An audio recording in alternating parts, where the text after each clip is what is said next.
Okay, so what's the one thing that keeps a massive company from, flying completely off the rails? It's not just about having a great CEO.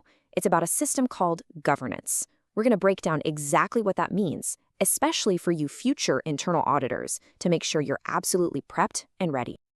So here's our game plan. We'll kick things off with the big picture, what governance actually is. Then we'll dive into how it fits into that GRC structure and get really clear on the difference between the board and management. After that, we'll unpack the famous 3 lines model to see how it all works in the real world, and we'll pinpoint exactly where internal audit fits into the puzzle. All right, first up, you hear this word governance thrown around all the time, right? But what does it actually mean when you get down to it? Let's build a rock-solid definition to get us started. Okay, so this is the official definition from the Institute of Internal Auditors, and you really want to know this one. The key words to lock in on here are processes and structures, and that they're implemented by the board. What this tells you is that good governance isn't an accident. It's a system that's intentionally designed from the very top to steer the entire organization. To put it really simply, just think of governance as the company's rulebook and its steering wheel, all rolled into one. It's the entire framework that makes sure everybody is pulling in the same direction, right towards the company's biggest goals.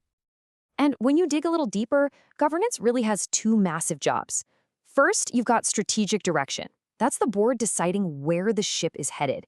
And second, you've got oversight, which is making sure that ship doesn't hit an iceberg along the way. And both of these, they land squarely in the board's court.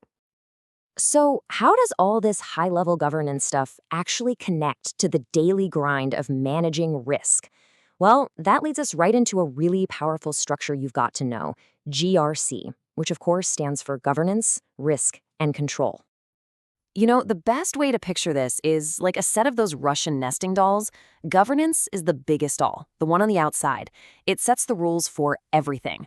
Inside that, you've got risk management, which deals with all the threats and opportunities. And then right at the very core is internal control, those specific day-to-day actions everyone takes to handle risk. And what's really cool is this creates a 2-way street.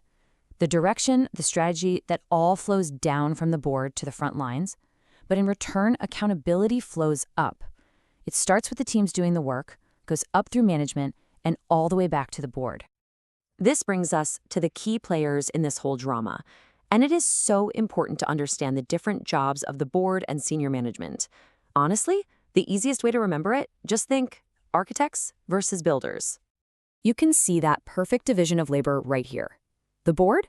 They're the architects. They designed the blueprint, the strategy, the big picture oversight, the appetite for risk.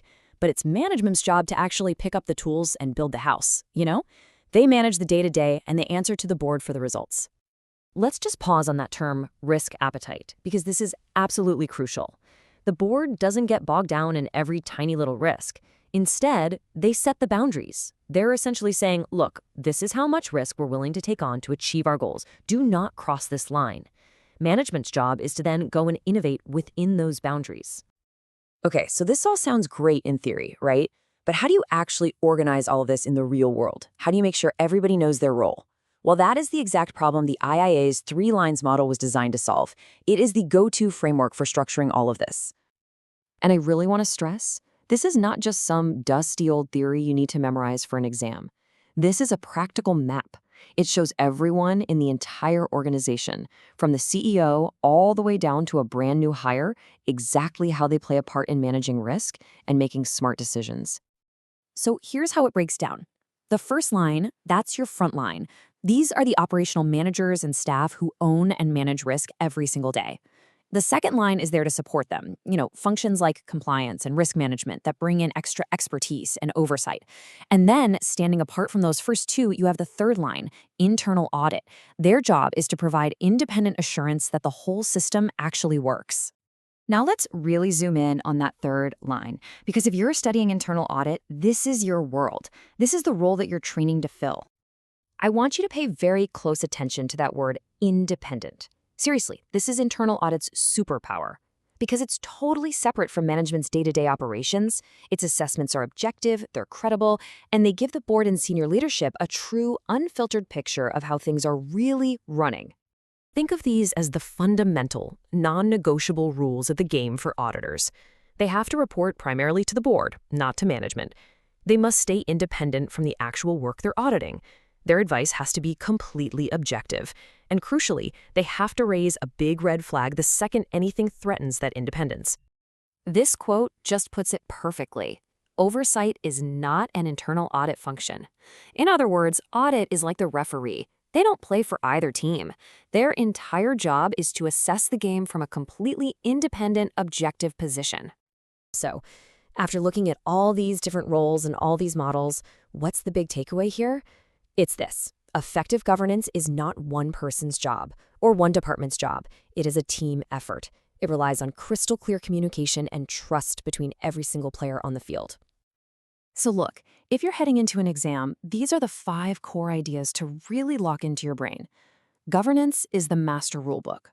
The board sets the destination. Management sails the ship.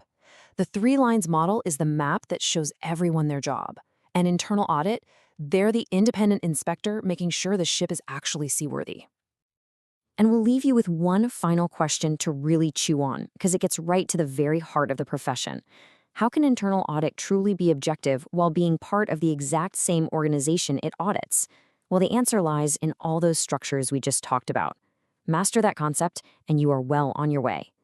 Thanks for tuning in.